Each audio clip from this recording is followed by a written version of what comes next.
adali munthu woopa Mulungu, osankhidwa mneneri ndi Mulungu ndithu.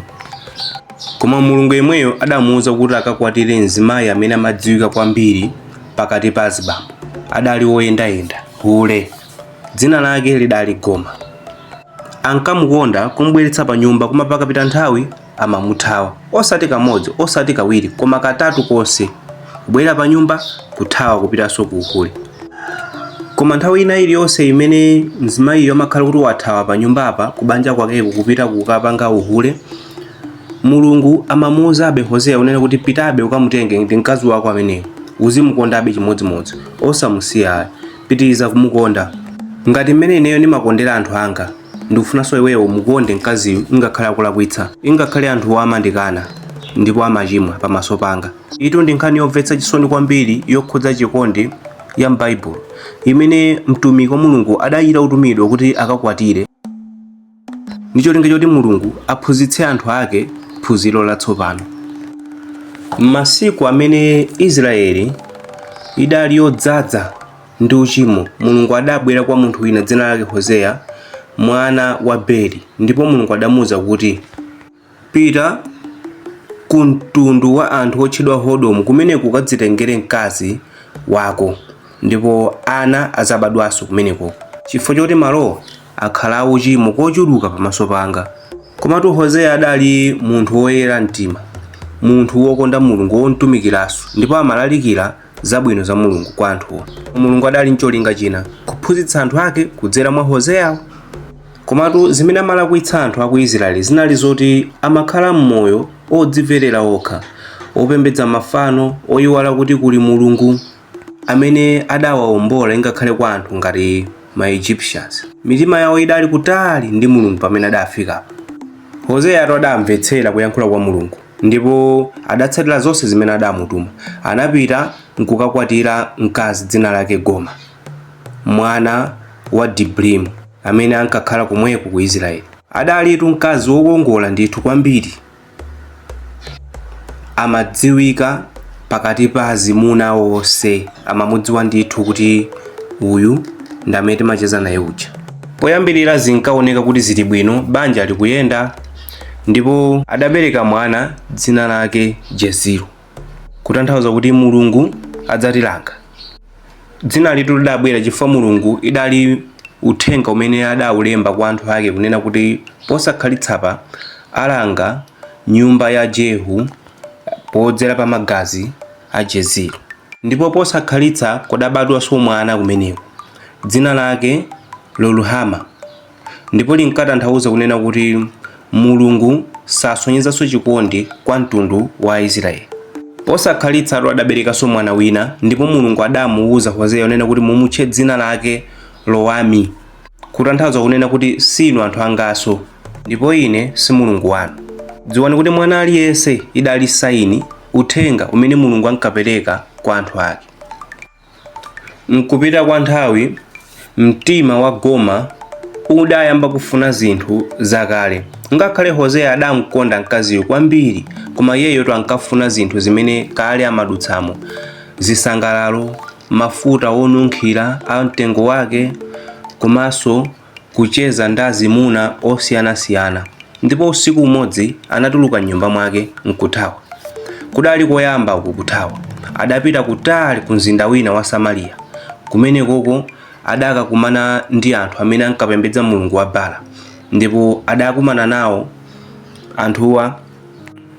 Iye nkuganiza kwake ankafuna akumane ndi azibambo olemera amene azimugulira waini, amene azimugulira zakudya, mafuta odzola, komanso kumtengera kumalo azisangalalo.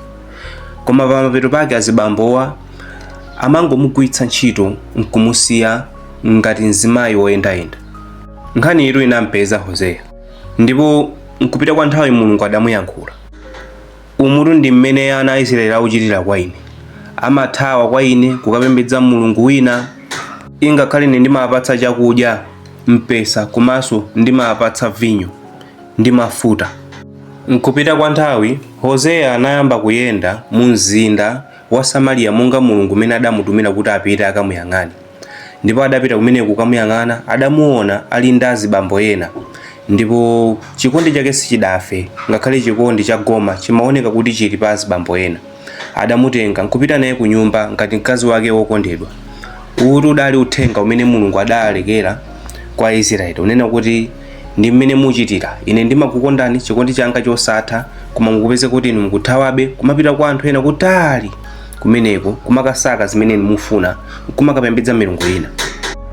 Komatu patatha nthawi ali pa nyumbapa, mkaziyu mtima wake udalibe kuseri kumene iye amacheza ndi azibambo ena. Ngakhale pa nyumbapa adalandiridwa ndi kuti mwamuna wake adamukhululukira, koma popita nthawi adaonabe kuti mtima wake ukusowekera chikondi cha azibambo, ukusowekera zisangalalo, ukusowekera zimene iyeyo mtima wake umafuna. Ndipo adanyamuka kachiwiri nkupita malo ena otchedwa kuti chigwa cha Acha, malo amene anthu amapereka mphatso ku milungu ina. So kumeneko adalondola azibambo amene iyeyo amampatsa zimene amasowa, ndipo adayamba kucheza nawo kumwana womowa nkumaledzera kumeneko. Iyetu adalondola zimuna amene adali ndi golide, adali ndi vinyo, komanso amapezeka ndalama zoti iyeyo azigulira mafuta apamwamba. Komatu amunawa samampatsa zimene amafuna, iwo amangomugwiritsa ntchito kucheza naye nkumutaya. Gomatu adakhalira zimenezi mpaka nakupeza kuti maonekedwe ake onse abwino adalowa pasi, kukongola kwake konse kunatha, ndipo palibe mamuna amene ankamufuna. Mawu awo adalembeka m'buku la Hosea chapter 8 verse 7. Huyu kukongola kwake kudatha ndithu, koma chifukwa cha moyo wake oyendayenda udapezeka kuti anthu ena amutenga, ndipo iyeyo adaluza chilichonse, zovala zake za mtengo wapatali, mafuta ake onse omukonda azibambo amene ankakhala naye adapita kutali, adapita kwawo, ndipo adayamba kuyenda ndi azikazi ena. Mtima waketu wa Goma unasweka. Panafika pena pamene Hosea anamva kunena kuti mkazi wake Goma mu mzindawu akugulitsidwa ngati kapolo mu mzinda waukulu. Adaluza chilichonse, ndipo alibe kalikonse pamene alipo, akuyenda opanda sapato misika, akuoneka osambwadzika, komanso akunjenjemera. Izitu zinaswa mtima wa Hosea, ndipo analira nkuganizira mkazi wake ndi chikondi chimene anali nacho pa iye. Koma Mulungu adamuwuza kuti Hosea, pitanso ukamutenge mkazi wako ndipo umukonde. Chimodzimodzi ine ndakhala ndikuwakonda ana a Israeli, komano samabwezera chikondi changa. Iwo amakhala akupembedza milungu ina nkumakondanso imeneyo, kumachimwa pamaso panga, ndipo sakumakumbukira zazikulu zimene ndinapangira makolo awo. Ndipotu Hosea anapita kumsika kuja, adakapeza anthu akugulitsa akapolo pamenepo, ndipo iye adanena kuti agula kapolo wamkazi amene ali mkazi wake. Anthu adamuseka atamuona kuti taonani, wabweranso tu mprofeti uja afuna kuti adzagule mkazi wake.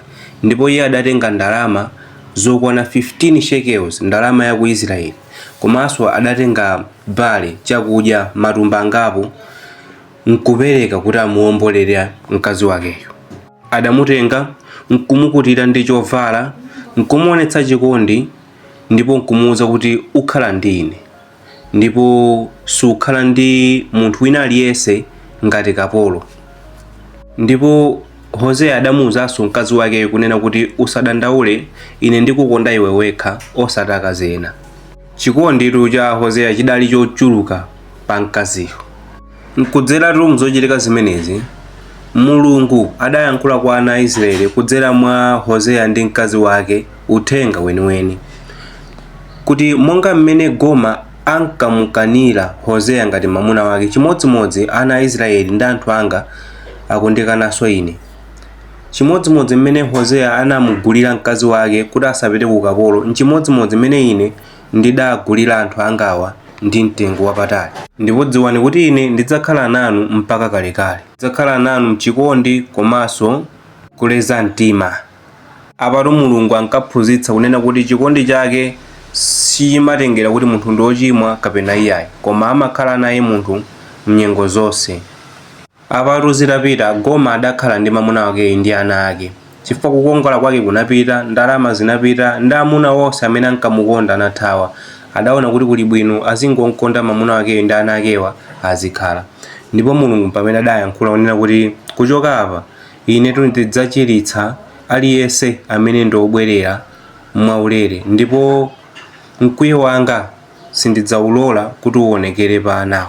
Ndipo uthengawu umasonyeza kuti chikondi cha Mulungu ndi chachikulu kuposa mkwiyo wake pa ana ake ndi onse amene amamkhulupirira Mulungu. Patapita nthawi, Hoseya apa adapitiriza kumalalikira uthenga wabwino kwa anthu kuti bwererani kwa Mulungu monga iye mmene amagulira anthu amene ndi ochimwa. Mulungu adzakulandirani, ndipo musapembedze mafano, musapembedze mulungu ina koma Mulungu yekha. Tangoganizani inuyo kukhala chitsanzo chifukwa chomukhulupirira Mulungu. Mulungu kukuwuzani kuti mukakwatire mkazi woyendayenda hule ndi cholinga choti aphunzitsepo anthu ena.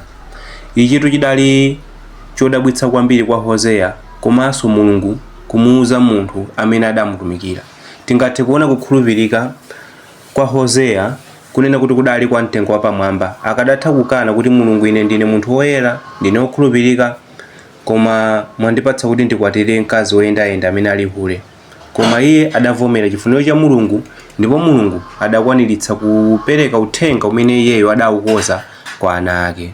Zikutiphunzitsanso kuti tizitha kukhululuka kwa anthu amene atilakwira kambirimbiri, azinzathu, monga mmene Mulungu amatikhululukira ifenso tikakhala kuti tamulakwira kochuluka. Pangani like komanso subscribe ku Zilapi Zapanyasa.